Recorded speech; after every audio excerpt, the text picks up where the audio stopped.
নমস্কার বন্ধুরা, আমি জীবন আমার চ্যানেলে আপনাদেরকে স্বাগত জানাই। যা গরম পড়েছে তা ঘরে বসে বসে যা বোর লাগছিল, তাই জন্য ভালো লাগছিল না, তাই জন্য বেরিয়ে পড়লাম। ভিডিওটা স্কিপ না করে পুরো ভিডিওটা দেখতে থাকো। কোথায় যাচ্ছি আমরা?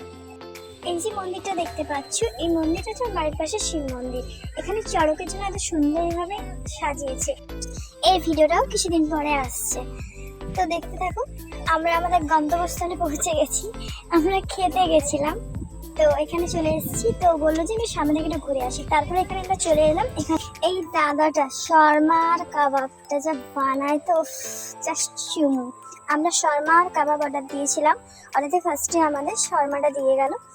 যা টেস্ট, মানে এডিট করতে করতে মুখে জল চলে আসে। দেখতেই যা লোভনীয়, সেই জন্য কোনো দিকে না তাকিয়ে খাওয়া স্টার্ট করে দিয়েছিলাম। আর খেতে খেতেই তারপরে আমাদেরকে কাবাবটা দিয়ে গেল। তারপরে কাবাবটা আসতে আমার দাদার কাছে টেস্ট করেছে। টেস্ট করার পরে ফটাফট করে ওটা শেষ করে আবার কাবাবটা নিয়ে খেয়ে নিলাম। এটাও ভীষণ টেস্টি ছিল। তারপর আমার দাদাভাই বললো যে এরপরে একটু ঠান্ডা ঠান্ডা কিছু খেতে হবে, সেই জন্য সামনে ওই মটকা মালাই ছিল। তো ওখানে আমি খাইনি, আমার গলাটা ব্যথা ছিল বলে আমি খাইনি, ওই জন্য ও মটকা মালাই খেলো। আমাকে অনেক জোর করছিল, কিন্তু আমি খাইনি, কারণ আমার ভীষণ গলা ব্যথা ছিল। তারপর ওকে দেওয়ার পরে আমি ওকে বারবার বলছি দেখা, আরে খেতে না পারি, দেখতে তো কোনো প্রবলেম নেই, ও মোটামুটি কোনোভাবে দেখাবে না। তারপর ও খাওয়া হয়ে গেল, দিয়ে আমরা ওখান থেকে বেরিয়ে এলাম। বেরিয়ে এসে আমরা বাড়ি পৌঁছে গেলাম। তো বন্ধুরা, যদি ভিডিওটা ভালো লেগে থাকে তাহলে অবশ্যই like, comment, share and subscribe করে দেবেন।